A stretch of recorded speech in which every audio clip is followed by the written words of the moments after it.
Suponte tú que el presidente de la República convoca hoy a una conferencia de prensa o una cadena nacional de radio y televisión y anuncia que como no hay dinero,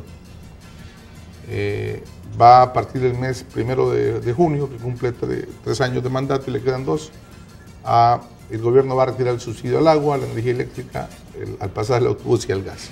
¿Qué crees que pasaría en el país? Bueno, Te pongo ese escenario extremo, porque lo veo extremo, obviamente, pero partamos de ese extremo para llegar a cómo entrarle a una discusión seria de este tema. Pero imagínate tú una conferencia de prensa o una cadena nacional de radio y televisión con ese tamaño de anuncio. ¿Qué pasaría? Bueno, resuelve su problema fiscal, ¿verdad? El gobierno, y se mete en un gran problema político. Siendo este un gobierno y un presidente que no va a ir a la reelección y que en realidad su cercanía con el partido es cada vez más lejana por lo que se alcanza a ver, entonces podría ser el presidente que pudiera hacer eso, llevándose los costos políticos él en lo personal de haberlo hecho y de esa manera pues haber resuelto las finanzas públicas.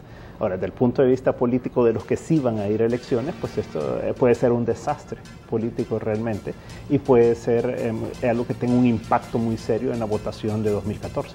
Ahora, el hecho de que, si revisamos ya con lápiz fino, muchos de los subsidios están amarrados a decisiones legislativas, complica más la situación.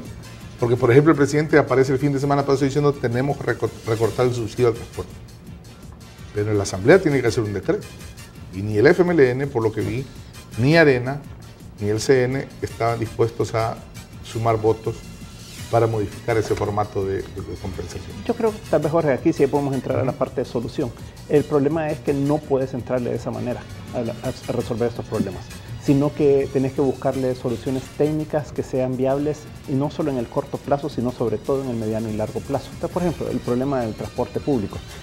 Yo estuve conversando con un transportista la semana pasada y les decíamos, mira, ¿por qué no hacemos lo siguiente? ¿Por qué no que se vuelva cero el subsidio al transporte público cuando el precio del petróleo esté por debajo de los $70? Eso quiere decir más o menos en bomba alrededor de $3.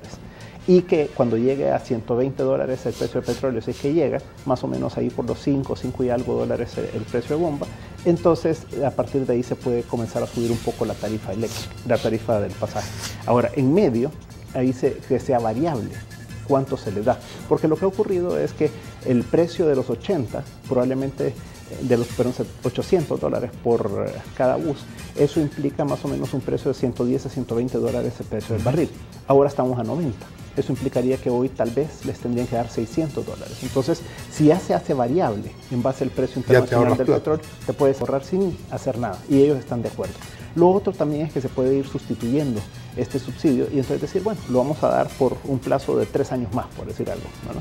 Y lo que vamos a hacer es que vamos a ir creando nuevas líneas de buses de un precio más alto, pero con unas condiciones totalmente diferentes, con buses nuevos, con seguridad, con un seguro, con una tarjeta de prepago, etcétera, o sea, unas condiciones totalmente diferentes. Y que la gente vaya teniendo la opción de migrar a ese sitio. Y entonces lo que va a ocurrir es que los buceros van a poder tener más ingresos por esta vía y una mayor utilidad que les permite subsidiar ellos internamente al transporte más barato. Entonces, creo que hay formas de poderlo hacer sin hacerlo tan violentamente, pero en el que ya te pongas un plazo y digas en 3 años, para mientras vamos a jugar con esta banda de precios, con lo que probablemente puede irse reduciendo, porque el precio del petróleo es muy probable que se mantenga más alrededor de los 90 o un poco menos en los meses venideros, porque puede venir una recesión mundial importante.